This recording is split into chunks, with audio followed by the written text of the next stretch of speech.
This video is brought to you by all of my patrons over on patreon.com/mainlymandy, but a special thank you to Adam Fellows, Beat Duck, Caelan Conrad, David Lindes, Kevin Cook, Polyamothus, and Sicknin, and Angela Ward. Oh, hello there. My name is Mainely Mandy. Welcome to my channel.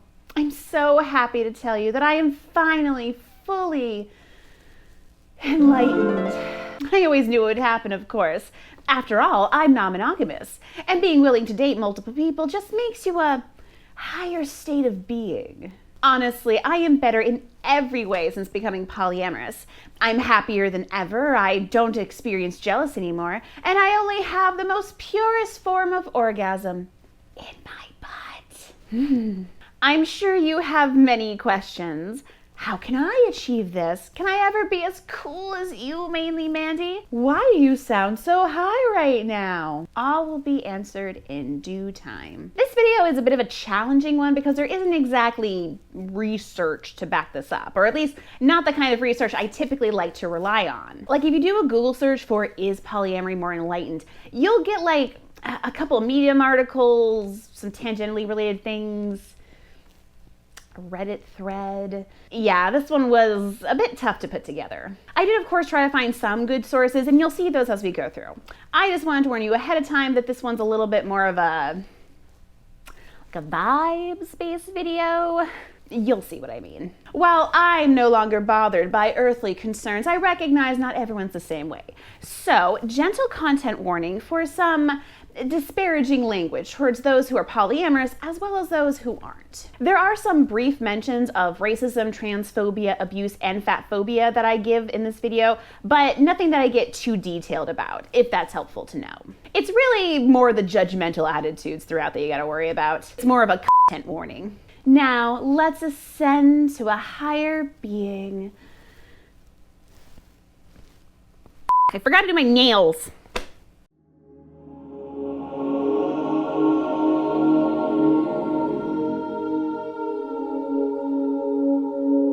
Part 1. Wait, parts don't sound enlightened enough. Hang on. First installment. Pretentious much? The stereotype of the enlightened polyamorous, the high and mighty non-monogamous who just won't shut up about their relationships, is a pretty common stereotype. Or at least it is, depending on which parts of the internet you spend your precious finite time on this earth doom scrolling through. I spend a lot of time on Twitter, something I don't recommend, by the way, and a pretty common complaint that I see is that we polyamorous are smug, self-satisfied, and rather pretentious. That last one comes up a lot. I hate poly people. Like, polyamory is fine, and I've practiced it, but you people are so fucking pretentious, as if fucking multiple people is this new and profound thing. It's really not. I prefer the old kind of NYC hipster narcissism where you'd make pretentious and vague late political art punk and do heroin. The new kind is a landlord yuppie telling you that facts and logic dictate you must enjoy both craft beer and polyamory, which is also socialist. Polyamory is really the veganism of relationships. Ouch. Clever. Ouch. This attitude, of course, is not contained to Twitter. It's enforced and perpetuated in the media as well, such as the Futurama movie Beasts with a Billion Backs, or 2013's Her, starring Joaquin Phoenix and Scarlett Johansson's voice. In both stories, characters that are open to dating and falling in love with multiple people are presented as being more evolved, or at the very least believing themselves to be. Now, obviously, both of these properties have very different tones. Futurama's polyamorous, for example, is presented a lot more humorously and badly, in my opinion. So fucking bad. God, I hate it so much. Whereas Her is a lot more sad and serious, Samantha's evolution being presented in a more melancholy way. It is, though, still presented as being inevitable, a natural progression of one becoming so advanced. Is there any actual truth to this, though? Do some polyamorous people think they're better than monogamous? Well, monogamy is just relationship capitalism. Glad you found something that works for you. Monogamy happens to work for me. Think I'll go with who I am. Funny that you found that the normative narrative works for you. Relationship socialism is the only true path to romantic enlightenment. I remember when I used to be monogamous. I just wasn't as open-minded as I am now. Yeah, sadly, this is a true fact. Now, it's important to note that some people will make a distinction here between monogamy as a structure and monogamy, the act of being with one person. I've been known to say I believe polyamory is morally better than monogamy, and I stand by that. However, it's important to know that I'm referring to the systems of these things, not individual relationships. As a societal system, monogamy is restrictive, reductive, and destructive as it places severe limits on autonomy and emotions, as well as reinforces patriarchal structures. But if you and another person autonomously decide to keep your feelings for each other exclusive, I support that completely. The important thing is that you choose it, not the society has pressured you into the arrangement. We're going to be talking a lot more about what this means and doing a deeper dive into this idea in part 2. So just kind of like keep that in the back of your brain right now. We're doing a little foreshadowing here. Ooh, I got themes going on. While the term does seem to be falling out of favor lately, some non-monogamous people will refer to monogamous people as muggles, a term borrowed from the Harry Potter universe meant to describe non-magical humans. Trying to explain ethical non-monogamy to muggles is exhausting. It's just the nerdy version of calling someone a normie. Now, there are 2 reasons in particular that I personally find the use of this word to be absolutely abhorrent. Number 1, in the universe of the Harry Potter books, wizards who constantly complain and speak down and look down on muggles are usually the equivalent of white supremacists. Not a great look. Number 2, J.K. Rowling is now openly transphobic all the goddamn time. No, I'm not going to stop and explain that. If you need to know more about that, go watch some other people, please. Preferably trans people. And I just think that maybe we shouldn't be taking a word she arbitrarily made up to speak down to entire groups of people. You know, just maybe. Now, as I mentioned, this does seem to be falling out of favor, and hopefully, fingers crossed, it will eventually be forgotten completely. When I was looking for examples to use in this video, I actually found most were at least 5 years old, if not older. I did still, though, want to talk about this and highlight this as an example, because this issue of non-monogamous, casually distancing ourselves and lowering others while we elevate ourselves is not new. This is something that's been going on now for a long time, and something we're still kind of contending with. But why? Is there something about non-monogamy that just sort of inherently makes you a little more arrogant? Well, kinda, yeah. Let me explain. Harmonious second module. Open your mind. Something you may have noticed about this channel is that I spend a decent amount of time, or perhaps indecent depending on who you are, discussing the many norms and assumptions in our society surrounding relationships. Things like the relationship escalator, for example. In part, I have to do this because so much of what we think about relationships tends to just be assumed to be normal. Basically, in order to discuss non-monogamy, I have to first make my audience aware and discuss amatonormativity, which, despite the name, is not the normalization of amatos. How am I supposed to explain this to my child? The term was coined by Professor Elizabeth Brake in her 2012 book called Minimizing Marriage. This consists in the assumptions that a central, exclusive, amorous relationship is normal for humans, in that it is a universally shared goal and that such a relationship is normative, in that it should be aimed at in preference to other relationships. The assumption that valuable relationships must be marital or amorous devalues friendships and other caring relationships, as recent manifestos by urban tribalists, quirky alones, polyamorists, and asexuals have insisted. Remember that tweet from before? No, the other one. That's what that was talking about. Amatonormativity is protected and assumed to be the norm by those who've bought into it. A bit like capitalism, or the right way to put toilet paper on the roll. Doing anything else just seems so wrong that they can't even really put it into words. It just seems so obvious to them. They'll sputter and just give you weird looks. Maybe they'll also mock you, and then they'll show you like that one diagram that supposedly ends the debate. This is gonna be my most controversial take, is the fucking toilet paper. It seeps into every aspect of our culture, inescapable, but not necessarily obvious if you're not clued in and know what to look for. It's advertisements for engagement rings for the one without acknowledging that there could be other options. Hell, in America, it's not even legal to marry more than one person. You can see it in the assumption that all romantic relationships are inherently sexual. I mean, why wouldn't you be having sex with your partner? Don't you love them? Over on Tara Mooney's channel, she actually has a video discussing this subject that focuses mostly on the experiences of asexual and aromantic individuals. As she and her fantastic guest, David J. Bradley, discuss, it's assumed that everybody wants and is capable of experiencing romantic love and wants to express that in a physical way, read sexual, which of course isn't true. It's a really good video. I think the cow that wrote the script did a fantastic job. And apparently she's thinking about doing a follow-up with a polyamorous creator. Ooh, cow, pick me, pick me. The link to that video will be in my description box. It might help to think of amatonormativity less just as the act of being with one person exclusively, and more like enforced monogamy, an institution that normalizes only having exclusive relationships. Ones that are also often straight, result in children, and are the primary focus of our lives. I can't speak for anybody else, but the primary focus of my life is cheesy bacon fries. The unlearning of ingrained amatonormativity is something that takes active, conscious effort. Our society enforces it on so many levels, explicitly and implicitly, that it's just something that's very difficult to do unless you're actively taking notice. So, in order to fight amatonormativity, what do? You could start by reading books about non-amatonormative.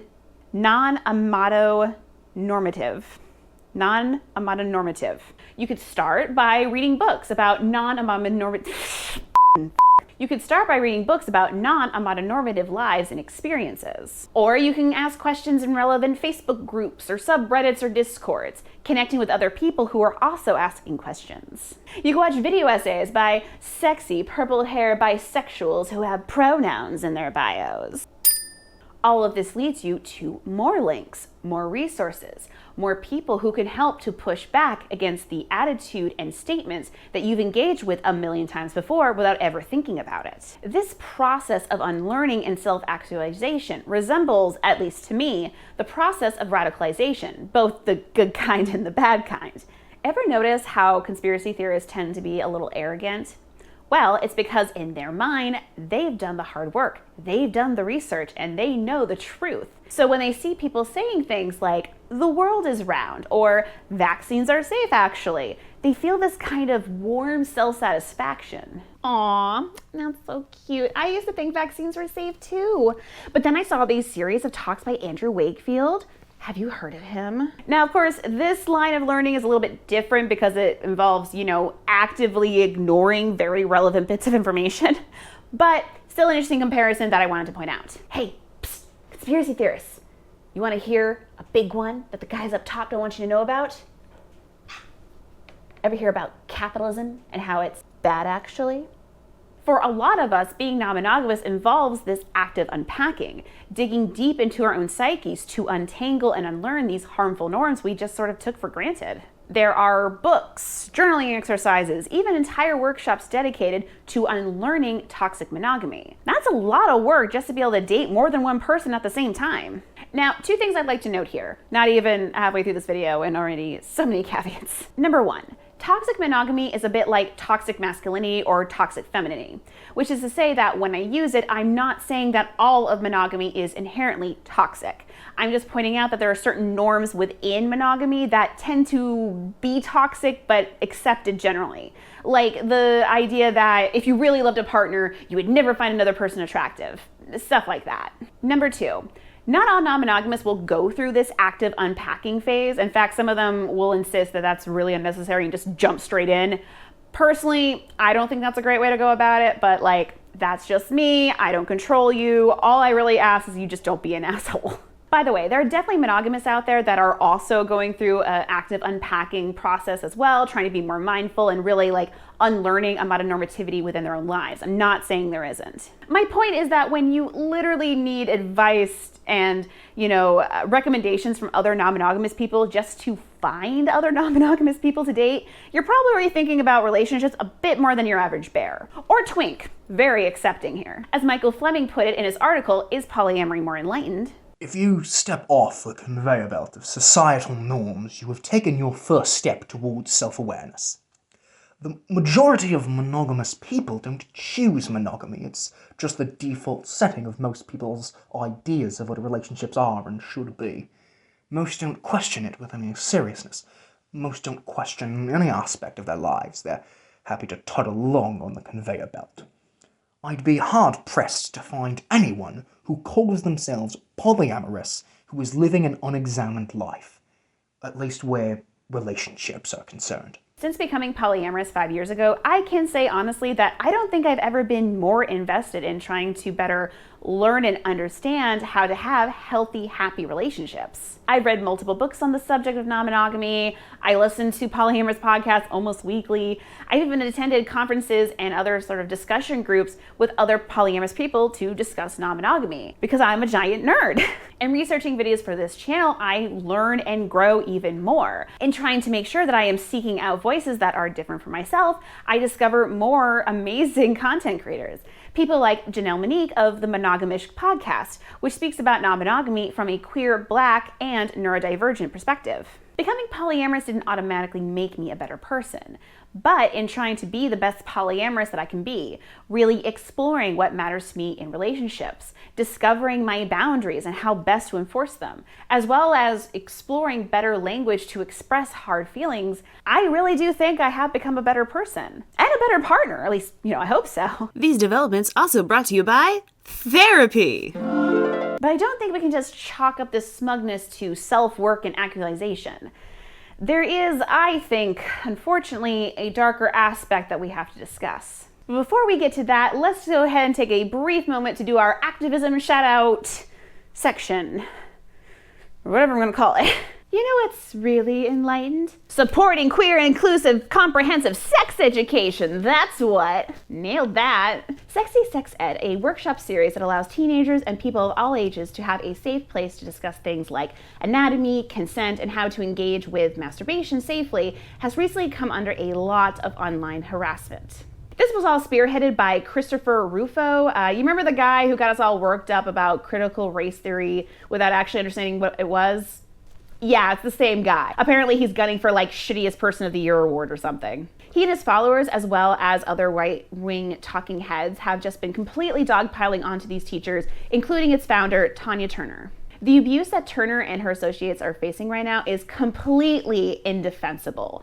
They have been getting doxxed, received death threats, and called pedophiles. Some of them are actually staying in safe homes right now out of fear for their lives. As it says on their site, Sexy Sex Ed's work providing access to comprehensive sexual education is deeply rooted in principles of political and personal consent, safety, and bodily autonomy. We teach people about their bodies, that their bodies are their own, and that all people deserve to decide what happens to their bodies without external influence or coercion. We know our work will be distorted by those with their own political agendas, but we will not be silenced. Our work is a response to the needs of the communities in which we live. It is important and essential. I'll have a link to their organization and also an article that explains the situation down in my description box below. I personally will be donating $20 to them. If you are able to donate or even volunteer, there's lots of ways that they list on their website that you can help out. Please, please, please do so. Let's show them some love. Let's give them some support because this is absolutely ridiculous that they're going through this. If there's anything that you would like to bring to my attention so that we can hopefully highlight it here on this channel, you can email me at mainlymandy@gmail.com. Just send one email, give any relevant links and any information about the organization, why they need some help, or just an organization you just think deserves more attention anyway. Just send me that one email and I will try to include it on the channel when I'm able to. And a big thank you to Misty for bringing this to my attention. And now, back to the video. Third elevated interlude, the overcorrection defense. Okay, so you know how I warned you that this video is going to be a little vibes based at times? This is where those vibes are really going to start kicking in.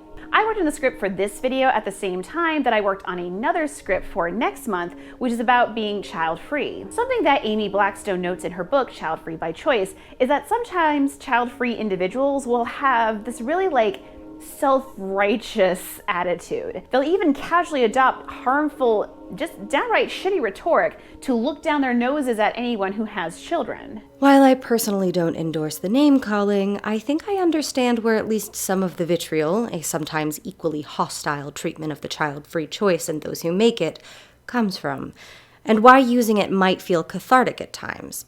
Responding in kind may not always be effective in the long run, but it can indeed be empowering to push back against critics. And when I read that, I thought to myself, oh, this is all too familiar. Basically, I've noticed this attitude in some fringe communities, like the child-free and non-monogamous ones.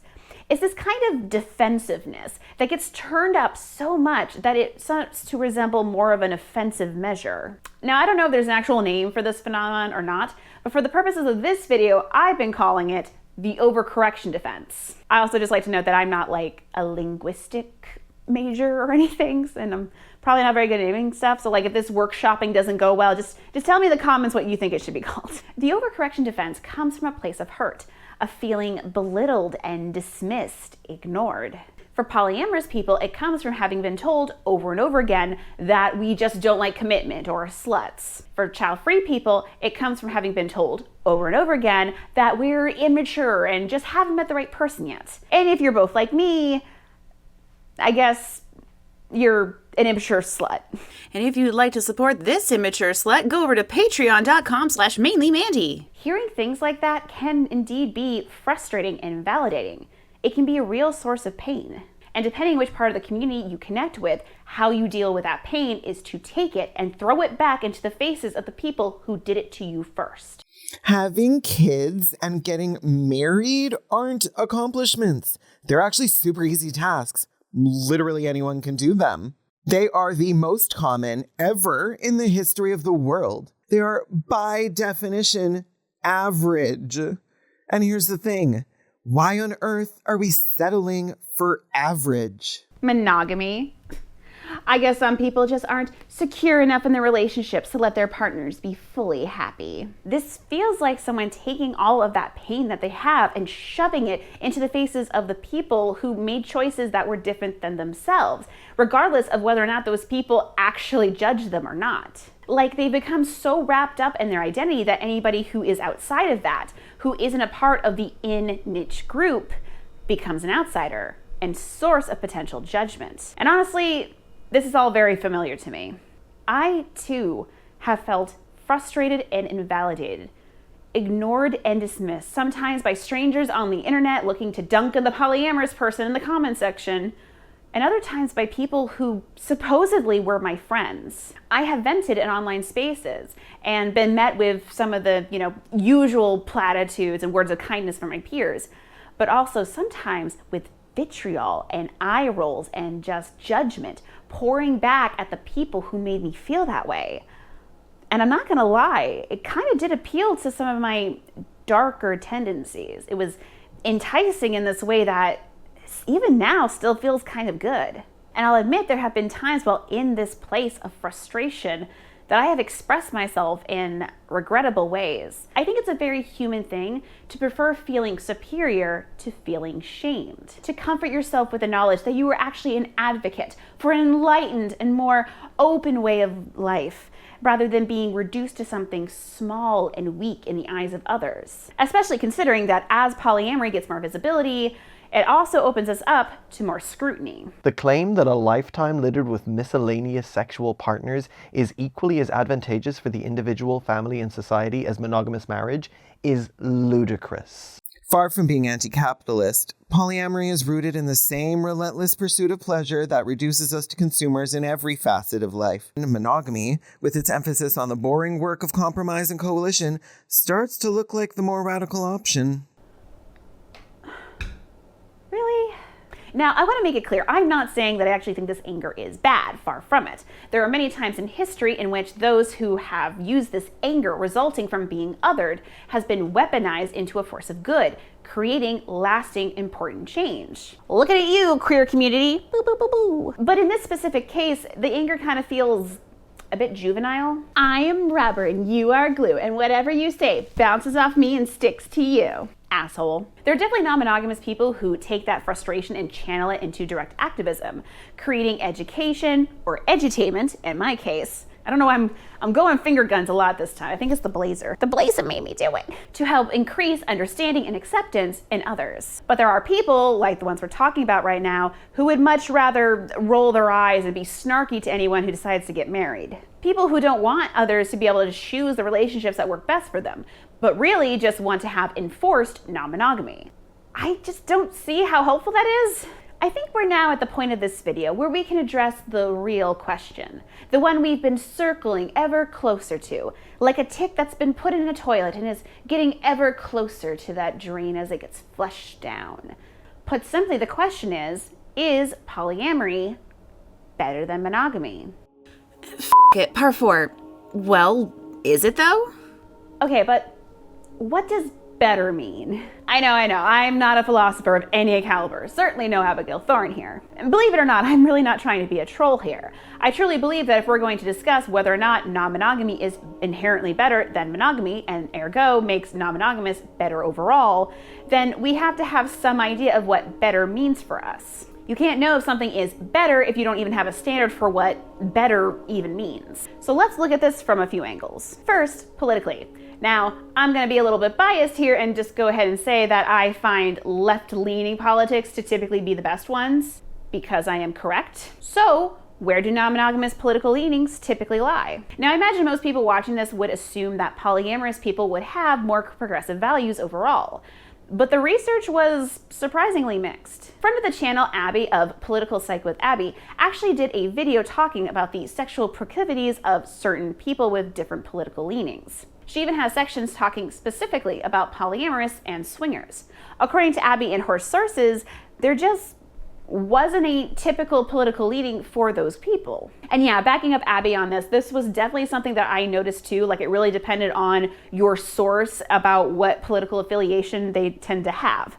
For example, there was this 2018 study I saw comparing demographics of over 2,000 polyamorous individuals that said the majority of the respondents chose other. When it came to political affiliation, polyamorous folks often chose other, writing in anarchist, progressive, democratic socialist, and none. And some sources made a point to mention this lack of consensus while still also offering counter results. Like in this article, Are Swingers Freaky and Deviant by Edward Ferdinands. Since swingers are often characterized as having a more permissive attitude towards sexuality, a characteristic often associated with individuals who hold liberal social views, one would expect that swingers would be more liberal in their social and political affiliations, but my data suggests swingers' political views that run the gamut of the political spectrum. It seems that swingers are not a politically homogeneous group, or rather, swingers hold disparate political ideology from social conservatism to liberalism and socialism, with a certain percentage holding no political views at all. However, interesting to note that of all political categories, Republicans held the majority. I would like to point out that Marjorie Taylor Greene appears to be some flavor of non-monogamous, as well as one of the fascists who died on the attempted coup on January 6th. This is not the polyam rep I was hoping for. So yeah, we can't really make the assumption that being non-monogamous in and of itself leads to more progressive values. This is definitely a subject that needs a lot more research. Another angle, well, kind of a sub-angle to be honest, is to look at whether or not being non-monogamous is in and of itself a political act. Some think of it as a subversion and thus undermining of the current norm. Sexuality as politics is definitely something that has been argued, discussed, and mulled over for quite a bit. See all of queer theory. Literally all of it. But let's focus on polyamory here. In the article, polyamory is a quietly revolutionary political movement. Olivia Goldhill says, Many polyamorous today believe the act of dating multiple people is inherently political, since monogamy, they note, is inextricably linked with both economics and politics. In the late 1960s, feminists made the groundbreaking argument that the personal is political. How we interact in private and in our intimate relationships has political implications, and therefore the tenor of those interactions should be examined in the public sphere. Feminists then must bring a political lens to their personal relationships and publicly examine the power structures that influence those private decisions. The people we choose to have sex with and how we treat our romantic partners are not just personal choices, but political acts. Polyamory is radical politics from that perspective. Today's polyamorists may not be rejecting conventional jobs or bourgeois consumption, but they are shifting fundamental structures of society simply by relating to each other differently. Now, full disclosure, I'm a bit mixed on this myself. On the one hand, I do think it's political inherently to a certain degree, in the sense that I think all identities are inherently political, just not all are politicized. Like being straight and white, for example, usually aren't because they're seen as default. Like, have you ever seen someone on the internet be like, I'm not cis, I'm a woman? Just like completely demonstrating they have no idea what that word means. They aren't used to their identity needing to be named, it's just assumed. And some people will react very angrily to being politicized when it's just not something they're used to. So being proud of an othered identity, being unapologetic and in defiance of the norm can actually be a political act. If you'd like to know a bit more about the way that relationships and sex can be revolutionary, I highly recommend checking out this video over on Harker the Storyteller's channel next door. But for me personally, I'll admit that the idea of my being non-monogamous being inherently political, it makes me a little uncomfortable. Not because I'm against revolution, far from it, but because, being honest, I didn't embrace non-monogamy for that reason. I didn't do it to make a point or stance or to stick it to the man or any man for that matter. I did it because I experienced what it's like to fall in love with multiple people at the same time and not be able to explore that. That caused a lot of pain, and it's an experience that I never want to have to experience ever again. I also feel, and this is probably going to be slightly controversial, that we need to do a little bit more to earn the title of revolutionaries beyond just dating in a non-normative manner. Really looking forward to being accused of gatekeeping activism. That's gonna be fun to read. To quote Dr. Kim Tallbear, who is an Indigenous professor and the expert on decolonizing non-monogamy. So-called non-normative sexualities and relationship practices such as polyamory, I would say especially solo polyamory within that, do challenge important settler state cultural restrictions, but they also tend to assume the inevitability of settler colonial cultural norms and governance structures. They do not sufficiently interrogate Indigenous dispossession for the rise of a private property state. They often simply want to redeem the settler state into a more multicultural and inclusive entity without asking how even alternative practices of intimate relation uphold settler colonialism. More rule-bound and couple-centric forms of polyamory privilege the married, cohabiting, child-sharing couple as primary, with additional relationships being secondary. This replicates key conditions of monogamy that I find politically and ethically difficult. In short, it is not only vanilla monogamists who uphold settler colonialism with their intimate practices linked to property, consumption, couple, and married privilege. Okay, so being polyamorous equating to disruption politically is a bit iffy. By the way, decolonizing non-monogamy is a subject that I find really interesting, and I'm actually trying to learn more about to hopefully eventually talk about that in a future video. If you're interested in the subject, I highly recommend the TikTok and Instagram accounts Anti-Normativity. The person behind that is a non-monogamous Indigenous individual. I've heard her speak now in a couple of podcasts. She's really great. Highly recommend checking her out. I will have links to her as well as to Dr. Kim Tallbear in my links down below. Another angle to look at whether or not polyamory is inherently better might be to see if whether or not the people who practice it tend to be happier than monogamous folk. I'll have a few articles and studies and such down below if you're interested in looking into that. But the basic consensus does seem to see that yes, polyamorous people consistently rate their happiness and satisfaction higher than monogamous people, including in sexual satisfaction. Usually though, only slightly, like enough to be statistically relevant, but not enough that if you looked at the numbers yourselves, you would be like blown away by it. It is important to note that studies talking about non-monogamous happiness are 1, limited, 2, self-reporting, it's not exactly something we can weigh, and 3, recent. Unlike with monogamy, we don't have as much data to look back on to compare. Therefore, happiness that may seem higher overall might actually just be that way because, well, generally speaking, most people are happier in their relationships a lot more now than they used to be. Some monogamous people will claim that polyam people aren't as happy as they claim to be, that we're in denial and actually miserable, but we just don't want to admit it. And of course, the very mature polyam response is to say, well, I know you are, but what am I? So if greater happiness equals to something being better, then polyamory does seem to have a little bit of an edge here. But I can understand why some people would take that with a grain of salt. One way, with science, that you can prove polyamory is better. Woo, we did it! Before we wrap this part up, just like a few more vibes I'd like to acknowledge. I can tell you personally that I have seen plenty of racism, fatphobia, transphobia, and ableism in my polyam groups. Now granted, part of that is because I'm in New England, and New England is just going to naturally have a bit of that problem. Sounds about white, but still. I'm honestly especially taken back by the fatphobia because, like, I mean, come on, tell me this doesn't sound completely unnecessary to you. I am so much healthier now that I'm non-monogamous. It's like I'm a healthier, thin, beautiful butterfly who dropped all this weight when I was a frumpy, monogamous caterpillar. No more monogamous relationships or carbs for me. I just want to eat them. When they say shit like that, I'm not gonna lie. There is a bit of a representation problem with polyamory, although I have been seeing some improvements over that over the past couple of years.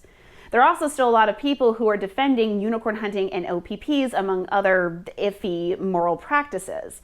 Sometimes even by seasoned veterans who should know better by now. I literally started off this year with a 3-hour video talking about the many ways that abuse in polyamorous communities can rear its ugly head and the way that we have overall failed to address it. In my humble opinion, we don't get to, as a community, pretend to be more enlightened and have this more open-minded way of pursuing relationships while doing a piss-poor job at acknowledging power imbalances, not prioritizing the voice of marginalized people within our communities, and also causing survivors to be silenced just out of a fear of bad PR. I mentioned earlier on in this video that there are some people from whom romantic attraction just doesn't happen very often, or maybe never at all, or only happens under very specific circumstances. That's right, aces, arrows, and demis, you get 2 mentions in this video. No, my pleasure, really, thank you. When polyamorous talk about how much inherently better it is to be non-monogamous, they may be accidentally excluding some people within that community. Now, aces, arrows, and demis can be polyamorous, of course, as well, but there may be some from whom that is just not really an option because they can't feel that way, or maybe they don't really want to. And I personally just don't feel like we should be shaming them for that. I mean, they get so much shit from mainstream society as is, can we not pile onto that? By the way, I am very much not asexual or aromantic, so if you're interested in learning more about that, I highly recommend seeking out aromantic and asexual content creators who, are a lot more knowledgeable about the subject. I'll actually have a few recommendations in my description box below if you're interested. Last but certainly not least, we live, at least here in this country, in an increasingly late-stage capitalistic system that makes it increasingly difficult to pursue multiple relationships in our free time, much less to have free time at all to rest or take care of ourselves. Some people may want to be non-monogamous but not have the resources to be able to do so due to no fault of their own. Saying that monogamous people must be that way because they just refuse to deal with their jealousy or aren't as open-minded is, a bit ironically, a very narrow perspective. But the potential classist issues within non-monogamy is itself a whole subject and something I'm hoping to explore in a future video. Get hyped! Whether polyamory is better or not is ultimately down to just your own opinion. I've shown you a few ways that you can choose to look at it, and I do recognize that not everyone is going to come to the same conclusions I did. I even imagine there could be a few polyamorous out there who are going to be a little bit annoyed at me about this video, which you're allowed. And if it helps, I do believe if we're looking at certain relationship structures as systems, the way we did in part 2, then it makes a lot of sense to see polyamory as the better option. Amatonormativity is restrictive and narrow, overly cis and hetero in oppressive and really damaging ways. But when we're just talking about the act of dating multiple people, I know personally for me, polyamory is and definitely has helped me be better. But to say that for everybody in the whole world, especially when we still have so many issues within the community that we just haven't really dealt with, well, I personally think that's a little outside of my ability to judge. On the podcast Unladylike, hosts Kristen and Caroline have a 3-part series in which they talk about the subject of body hair. It's really good. I'll have that in my description box down below. I think part of why I like this deep dive so much is there's no clear right or wrong answer given. They present a lot of history and viewpoints, discussing that even talking about body hair, especially for women, has become inherently political. The simple decision about whether or not to shave your legs has many layers to unpack. I'm going somewhere with this, I promise. There's plenty of messaging aimed at women about having shaved legs, promising them to be, sexy and feminine. You want to be sexy and feminine, don't you? So some people choose not to shave their legs because of this, because hairy legs can be feminine too, f*** off. But if you only not shave your legs as some kind of f*** you to society, that doesn't necessarily mean that you're doing the thing you want to do, right? One of the guests that Kristen and Caroline talked to is trans, and she makes a point to say that for her, shaving her legs is very affirming. So does something she find affirming for her gender suddenly not become okay because of the history of it being aimed as an ideal towards cis women? Or is it affirming because of that? We could go around like this in circles for decades and never come to a satisfactory answer. I, for one, like shaving my legs. It feels nice. I like the feeling of coming out of a shower with freshly shaved legs and putting lotion on them before towel drying. That's how it locks in the moisture. I love the feeling of walking around on a warm day in a nice little sundress and just feeling more aerodynamic. Oh no, I'm doing choice feminism right now, aren't I? Ew. I do sometimes get caught up in the why, if it makes me a bad feminist and if I'm ultimately just playing into systems that help to oppress myself and others. But when I imagine a utopia where those systems have been completely demolished and people are able to express themselves in the ways that feel best for them without that kind of pressure, I still think I want to shave my legs. And I think it's the same for some people who are monogamous too. I, for one, think there will always be people for whom monogamy just kind of makes sense. Not monogamy, the structure, capital M, the amatonormative system that shoves capitalist standards of love down our throat. Monogamy, the simple act of just finding a person you enjoy being with and just the two of you being satisfied by that. Just as I always think there will be straight people, not straight, but just men and women who are attracted to only each other, and that's fine. And who won't add the word super in front of it to hide their transphobia. I want to make it clear, I am not saying that people who are non-monogamous and polyamorous aren't allowed to feel some satisfaction and pride at having found a relationship structure that works best for them. Embracing your truth in a world that tends to other anything outside of the very narrowly accepted norm is worth celebrating and being proud of. I hope that I have really taken the time to adequately explain my concern around the way that some people take this satisfaction and the sense of accomplishment and weaponize it against those who have not reached the same conclusions as them. I just think it is completely unnecessary and mostly just makes you look like a jerk. Fat phobia, transphobia, ableism, and racism are all things in our community that unfortunately are still big problems. So much so that some fat, trans, BIPOC, and disabled individuals may be turned off by it and leave the community for good. Are we really going to say that that's just because they're not open-minded enough? As one of my articles put it, Polyamory is really an umbrella term that includes many variations and interpretations on what it means to be poly. To say it is more enlightened is a mistake. One can be monogamous and have many enlightened views on relationships and society, just as one can call themselves polyamorous and still be mired in unconscious choices. I know some people think that everyone should just be non-monogamous, and personally, I don't agree with that. That's not my goal. My hope is that one day we get to a place where we just don't see a default. Being queer or straight, allo or ace, non-monogamous or monogamous won't raise eyebrows or be noteworthy at all. People will just create the connections that feel best for them. no longer valuing romantic relationships above all else, but still appreciating the uniqueness in each of those connections and relationships that they are a part of. People will live and love and just be happy and let other people do the same, whatever that looks like for them. So if you like shaving your legs, go ahead and keep shaving your legs.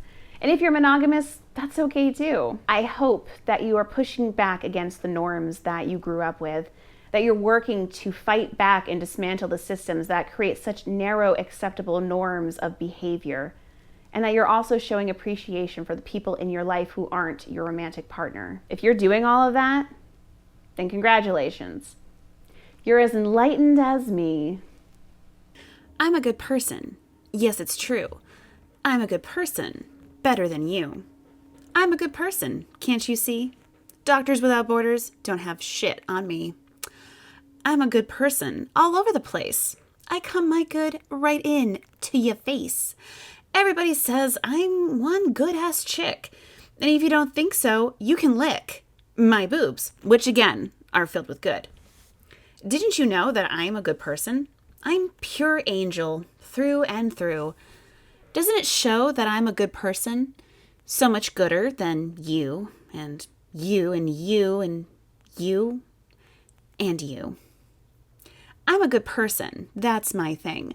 My nickname is Mother Teresa Luther King. I'm a good person. Get it straight. And when I say good, I really mean great. The best. Hashtag humble and blessed. Newsflash, fuckwads, I'm a good person. Do what I can for you, all the time. That's how I am, because I'm a good person. I always find time to be kind. I'm a good, such a good, real good person. I'm a good person through and through. I'm a good, such a good, real good person. Let me hear you say it too.